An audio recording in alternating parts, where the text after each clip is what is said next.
Graça e paz, irmãos. Em nome do Senhor Jesus Cristo, eu quero ler para os irmãos a santa e bendita palavra de Deus, onde está escrito no livro de Timóteo, 2 Timóteo, capítulo 3. 2 Timóteo, capítulo 3. E nós vamos fazer a leitura no versículo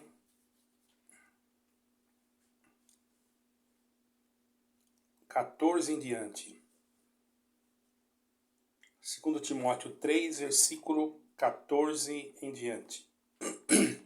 Vamos ler com a ajuda de Deus. Tu, porém, permanece naquilo que aprendeste e de que foste inteiramente sabendo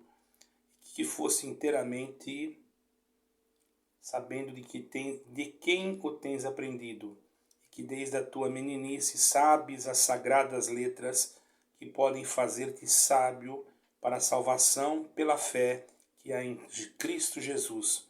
Porque toda a Escritura divinamente inspirada é proveitosa para ensinar, para redarguir, para corrigir, para instruir em justiça, para que o homem de Deus seja perfeitamente instruído para toda boa obra. Nós não somos salvos por obra, porém quando nós recebemos Jesus Cristo, o Espírito Santo na nossa vida, ele manifesta as obras de Cristo, porque nós temos colocado a nossa confiança, a nossa fé em Jesus Cristo, que é a obra de Deus, a obra da salvação. Nós lemos em João capítulo 6, versículo 29, nós vamos encontrar que o Senhor Jesus falou para um dos seus apóstolos, dizendo: a obra de Deus é esta, que creais naquele que Deus enviou. Quem Deus enviou? Jesus Cristo.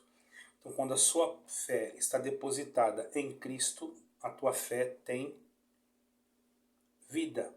Se a tua fé tem vida, porque está na obra que é Cristo. Se a tua fé estiver depositada em outra coisa que não é Cristo, a tua fé é morta. Então a obra de salvação é Cristo.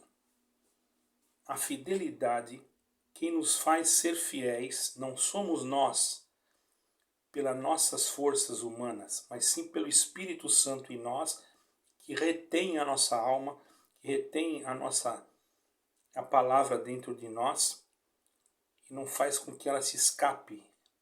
Ele atrai aquilo que é de Deus, porque ele é de Deus, e tudo que é de Deus está ligado com Deus.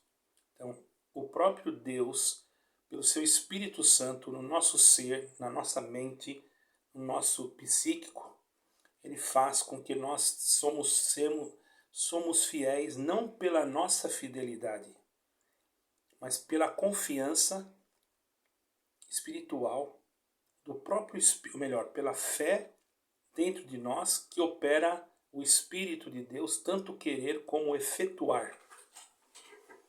Se o homem ficar sem o Espírito Santo, ele pode fazer o que ele quiser, que ele não tem mais salvação. Por isso que aquele que peca contra o Espírito Santo, não adianta orar por ele, porque ele já não tem mais o Espírito. E quando ele não tem mais o Espírito, ele não sente arrependimento. E nem gosta de ficar falando das coisas de Deus, ou de ficar lendo a Bíblia. Não. Então, irmãos, sabemos que aqueles que estão em Cristo são novas criaturas. Nós sabemos também que aqueles que estão em Cristo têm a vida em si mesmo, porque a vida é Cristo, Jesus. Ele deu a sua vida em troca, ou melhor, em favor das nossas almas. Tomou sobre si as nossas enfermidades e sobre as suas pisaduras nós fomos sarados. Então, irmão, e aqui Paulo admoestou Timóteo para que ele ficasse firme naquilo que ele tinha aprendido desde menino. Quer dizer, ele tinha aprendido. Por que ele aprendeu? Porque ele estudou. Porque isso era a regra. No judaísmo já existia isso, existe até hoje. Uma criança, irmãos, lá, ele conhece a Torá, porque a família se reúne, geralmente no Shabat, no sábado, da sexta para o sábado, a família se reúne e cada dia o seu pai, o dono da casa, o varão mais velho, não é? Ele é como sacerdote do lar. Então o que ele faz? Ele pega a Torá e vai lendo e vai explicando para os seus filhos. Isso é todo o Shabat. Então o que acontece? As crianças vão aprendendo.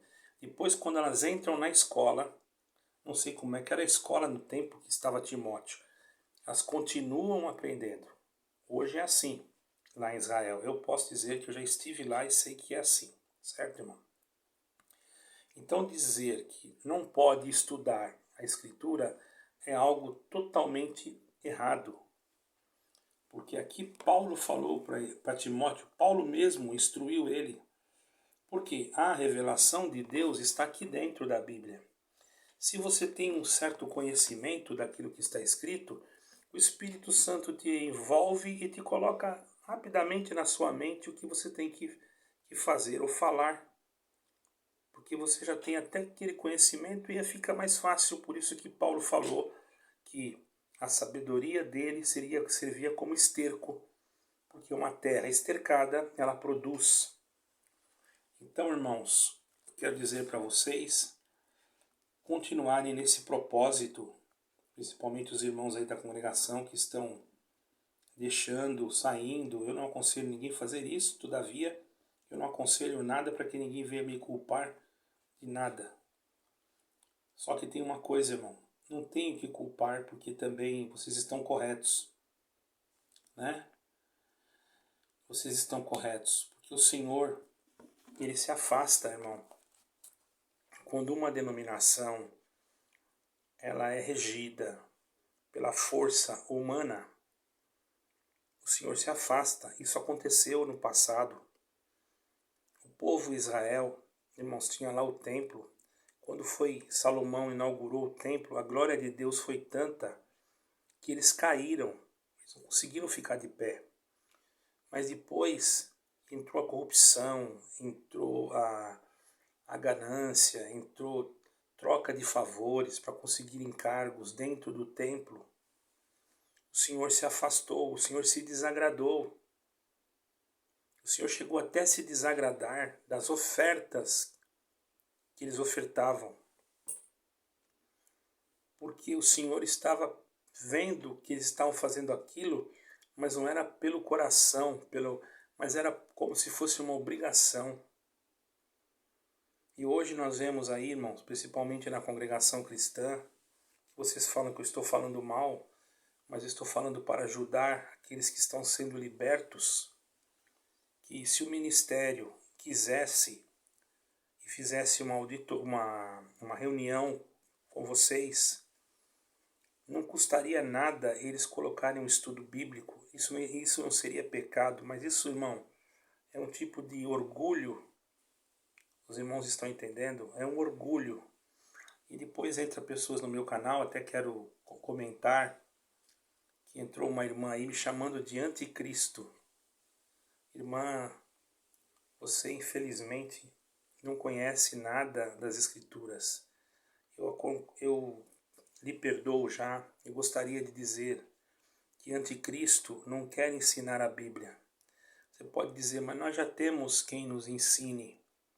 Mas você pode pensar isso. Mas tem pessoas que me telefonam, tem pessoas que mandam mensagens para mim colocar certos assuntos.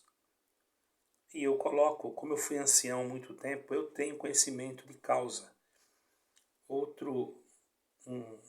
Um irmão, eu fiquei até preocupado por ele, vou orar por ele para que Deus guarde ele, porque ele falou assim que ele tem condições de enfrentar o adversário, que o nome dele, pelo nome já se vê, é porque ele tem Simões no nome, irmão.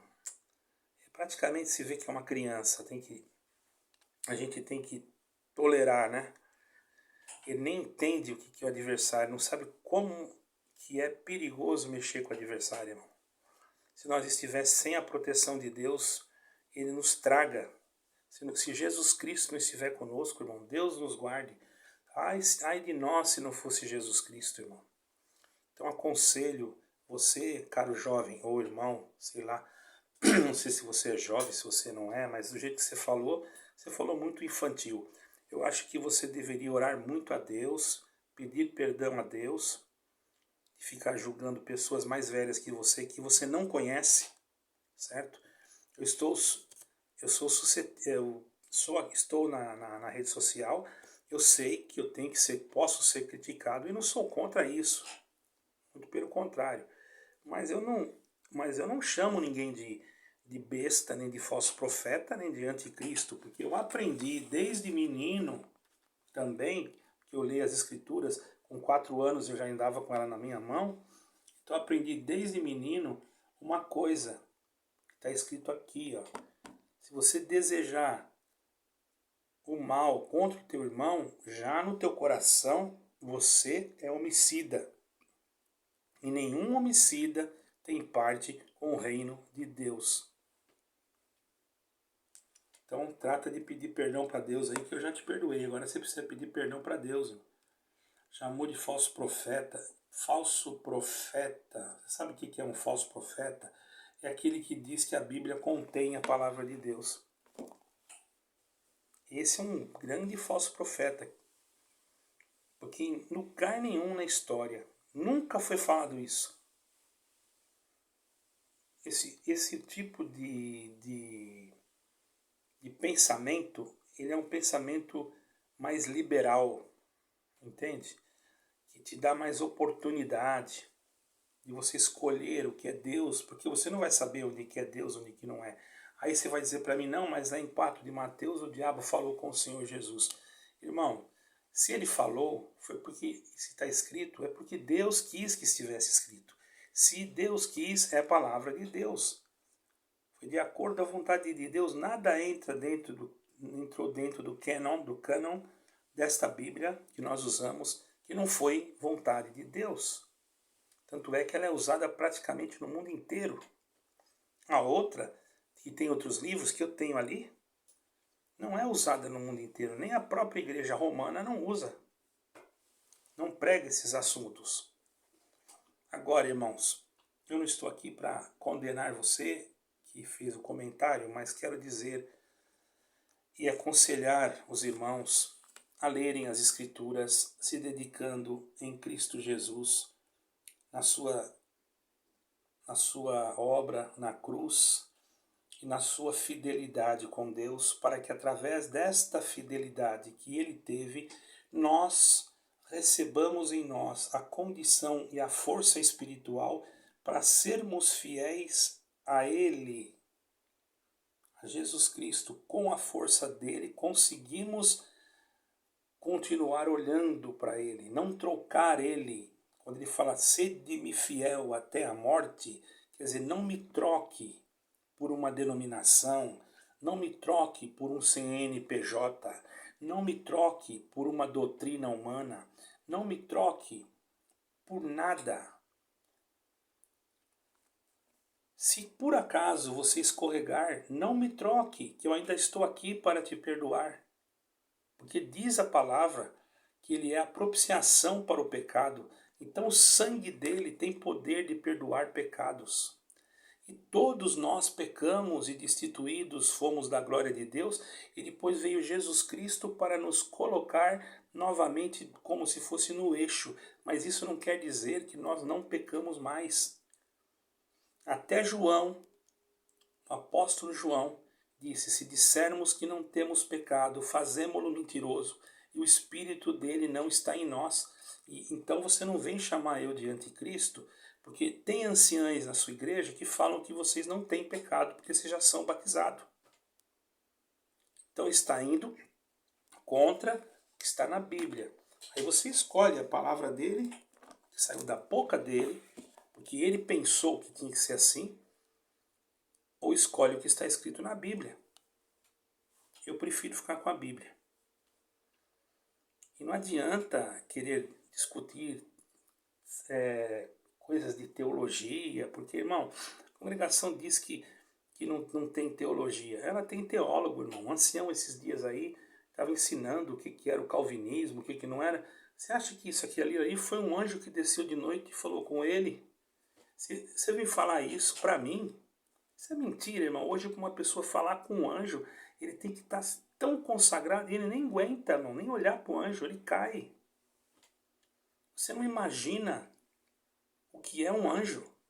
Às vezes a gente tem uma visão de um vulto e às vezes fala alguma coisa. Já aconteceu comigo, mas ver assim, pessoalmente, irmão. Quando às vezes a gente tem uma visão, é uma coisa muito rápida, mental. Não é assim não. Não é assim não, não. Porque se Deus manifestar em nós a glória que existe lá em cima, nós morremos na hora, nós não suportamos. Se o Monte Sinai, irmão, ele tremeu, o Monte Horebe tremeu, irmão. O Monte de Deus tremeu quando Deus desceu sobre o monte para dar as tábuas da lei para Moisés, que foi o próprio Deus que escreveu. Então o homem não cumprindo a lei que era escrita, a própria lei matou o homem, porque o homem usou ela como uma arma contra ele mesmo. Ele não cumpriu a lei. Não cumprindo a lei, ele morreu por causa da lei. E a lei era escrita com letra. E como a lei era escrita com letra, a letra matou o homem. Por isso que está escrito: a letra mata e o espírito vivifica. Veio a lei da graça, que é Cristo Jesus. Graça não é fé, irmã. A irmã que falou aí para mim que graça é fé. Mentira, a irmã mentiu no comentário da irmã. Graça quer dizer favor e merecido. Pela graça sois salvos por meio da fé. Quem falou isso? Foi Paulo, há quase 2000 e poucos anos atrás. Existia congregação que você fala que é a graça? Não existia. Então quem era a graça? É a fé. Não é, irmã. Pela graça nós somos salvos. Nós somos salvos por quem? É fácil de entender. Por Jesus Cristo. Então a graça é Jesus Cristo. É o favor imerecido de Deus que nós recebemos por através da morte e da ressurreição de Cristo. Está entendendo? Então você que está aí, irmão, que me chamou de tantas coisas, eu não acho ruim que coloque comentário não. Pode comentar, não tem problema nenhum. Só não me xingue, irmão, tá? Não me xingue. Porque aqui está dizendo, ó. Está dizendo aqui, ó. Eu vou ler um versículo para cima. Timóteo, mesmo Timóteo, capítulo 2, eu vou ler aqui no versículo 24, tá? Eu vou ler no versículo 24, ó. E ao servo de Deus, ou ao servo do Senhor, não convém contender, mas sim ser manso para com todos, apto para ensinar e sofredor, tá? Instruindo com mansidão os que resistem, a ver se porventura Deus lhe dará arrependimento para conhecerem a verdade e tornarem a despertar e desprendendo-se dos laços do diabo em que a vontade deles estão presos. É isso que eu estou fazendo. Eu estou falando com mansidão. Eu já fui mais explosivo. Hoje eu estou assim, porque o Senhor me fez entender que eu tinha que ficar assim. Estou falando com mansidão para um grupo de pessoas que a qual eu frequentava, que eu era ancião também. Eu me sinto na responsabilidade, que Deus me cobra isso, de ensinar aqueles que estão lá e que estão sendo libertos e não sabem para onde ir. Então, como é que eu tenho que ensinar? Brigando, xingando, chamando você de diabo, de besta, de anticristo? Não, eu não vou fazer isso, porque eu estou fora aqui da palavra. Você que fez isso comigo, você está totalmente fora, irmão. Olha aqui, ó. Não fui eu que falei, ó. Você não disse que serve a Deus? Qual é o teu Deus? Como é o nome dele? Porque o meu Deus não manda chamar os outros disso. O meu Deus, quando aparecer a besta, a gente já vai saber. Porque pelos frutos a gente vai conhecer. Você tem que aprender isso também. Você tem que conhecer as coisas pelos frutos. Qual o fruto que está dando aqui dessa boca agora? Pedindo para você estudar a Bíblia. É errado, você acha? Você aprender mais um pouco? Qual fruto que você está ouvindo agora? Que é para você orar, para você se dedicar, para você ser fiel a Deus através de Cristo em você. Porque não existe fidelidade a Deus sem Cristo. Não vem dizer para mim que tem, que não tem.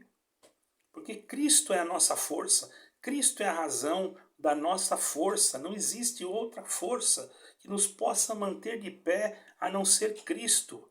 Quando Pedro achou que ele tinha força de não negar o Senhor provou para ele que sem o Senhor ele não era nada. O Senhor falou para ele assim: Pedro, antes que o galo cante, 3 vezes você vai me negar, Pedro.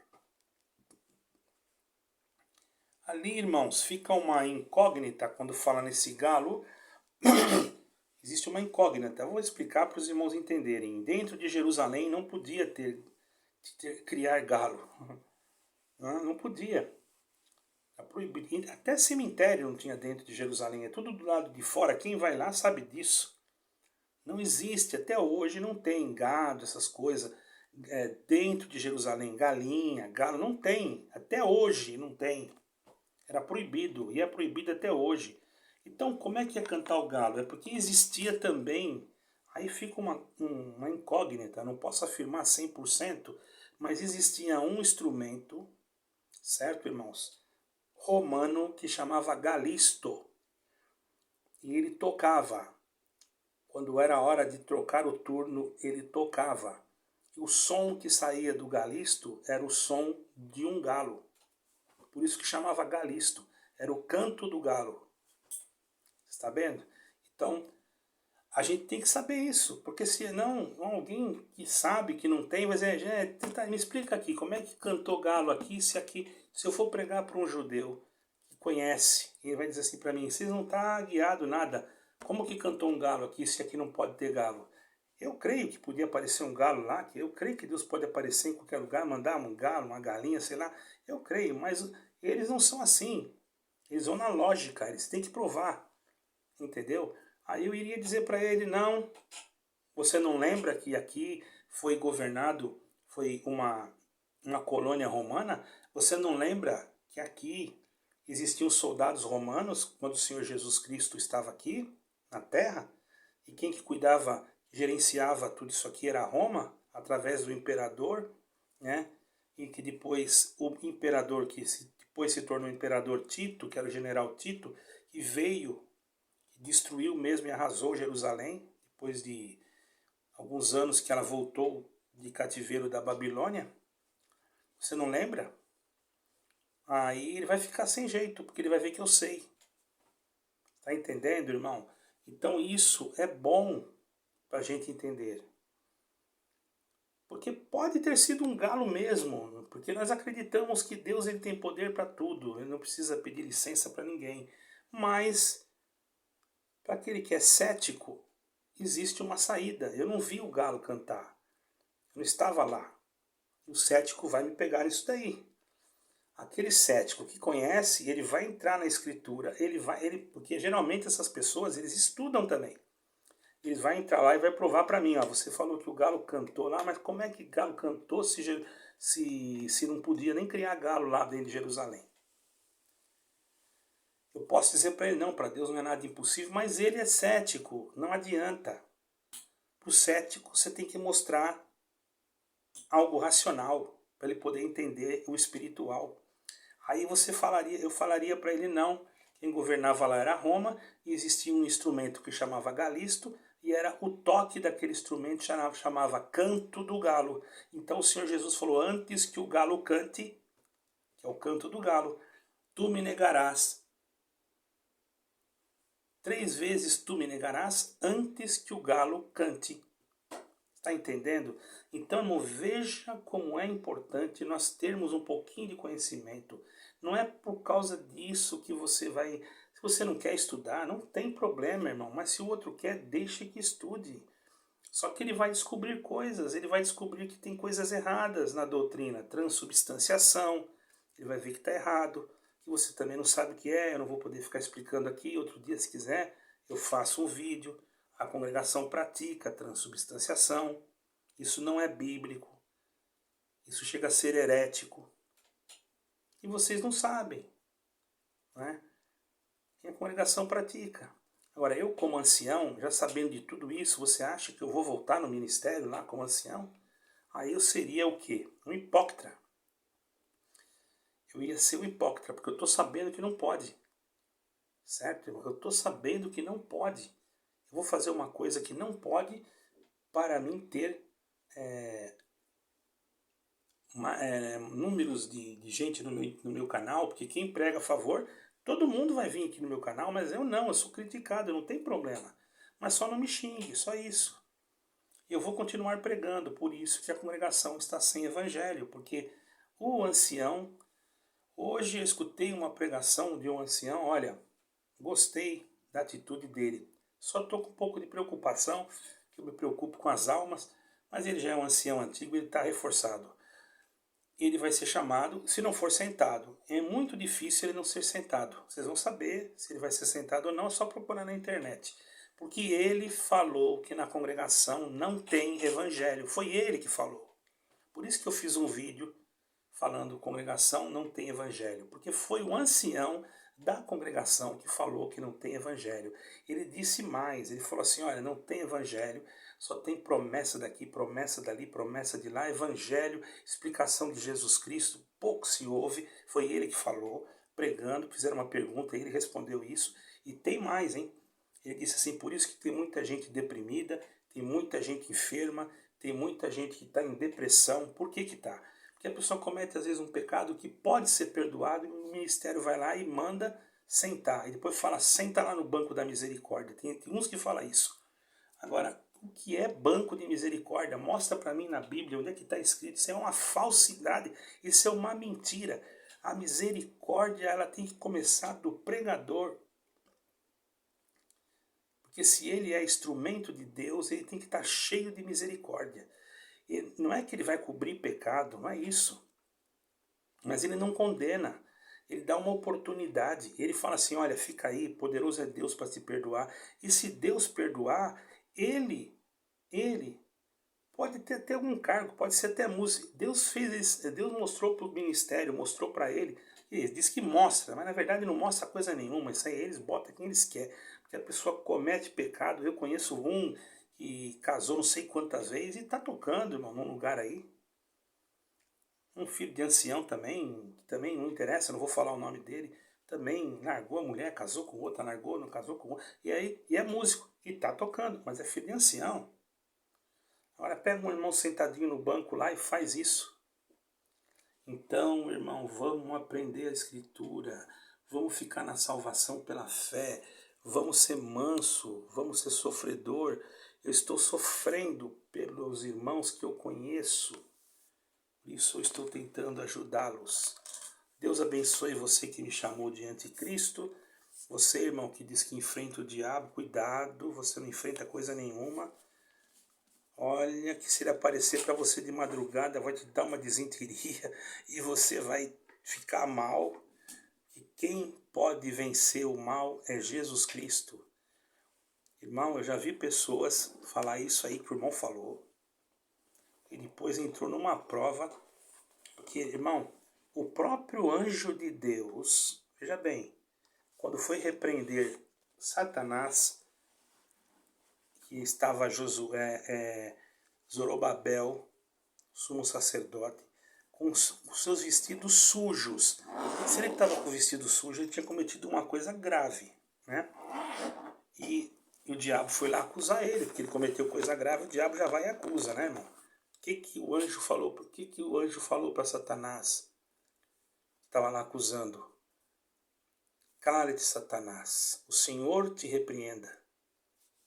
Este é um tição tirado do fogo. Ele falou, o Senhor te repreenda. Ele não falou, eu te repreendo. Ele falou, o Senhor te repreenda. Olha, irmão, o anjo, hein? E o irmãozinho aí diz que ele sozinho com a espada ele enfrenta falso profeta, enfrenta tudo. Ah, meu amado irmão em Cristo. Eu vou orar por você agora antes de deitar, porque aqui já são 1h da manhã, certo? Estou desde as 7 horas da manhã, das 8 horas, lendo a Bíblia e buscando de Deus, porque eu estou enfermo. Então aproveito para me buscar, ler. Amanhã tem um podcast com o Brasil, aqui vai ser 4 horas no Brasil, acho que vai ser meio-dia, 1 hora por aí, a respeito do ecumenismo. Orem por mim, irmãos da congregação que estão assistindo esse canal, saibam que eu estou querendo que vocês entendam que vocês têm que estudar a Bíblia para a salvação das almas de vocês. Vocês percebem que eu estou um pouco abatido, estou com sono agora, mas eu continuo pregando que Jesus Cristo ama muita gente que está aí dentro, e se Deus está fazendo você sair, não pense que você está pecando, que você caiu da graça, não é nada disso. É porque Deus realmente não está gostando das atitudes da liderança da congregação. Ainda pode haver uma esperança se eles voltassem atrás, mas pelo que eu tenho visto, parece que eles não estão interessados a voltar atrás. Então, meus irmãos, eu vou orar muito por vocês, porque eu sei que não é fácil sair daí, principalmente quando a pessoa tem família, tem irmãos que não entendem, como eu vejo aí comentários de pessoas que não entendem nada, entendem? Diz que a Congregação Cristã do Brasil, que assinou, que não foi a Congregação Cristã no Brasil, que foi a do Brasil que assinou lá a relação interreligiosa, né? O diálogo interreligioso. A pessoa diz que tem 39 anos de crente, irmão, e não aprendeu que os 2 nomes pertencem à congregação. Mas a gente não vai adiantar falar porque a pessoa não aprende. Então nós só temos que sofrer, né? Como o apóstolo Paulo falou, e não ser contencioso. Então aqui eu não estou contendendo com ninguém, eu não estou brigando com ninguém, eu não estou falando mal de ninguém, estou pregando a verdade para aqueles que quiserem entender a verdade, que é Jesus Cristo, a salvação, a redenção e o único e suficiente Salvador, que poderá resolver os teus problemas, as tuas necessidades, mas principalmente a maior necessidade, que é salvar a tua alma. Deus abençoe a todos e fiquem com Deus, em nome do Senhor Jesus Cristo. Amém.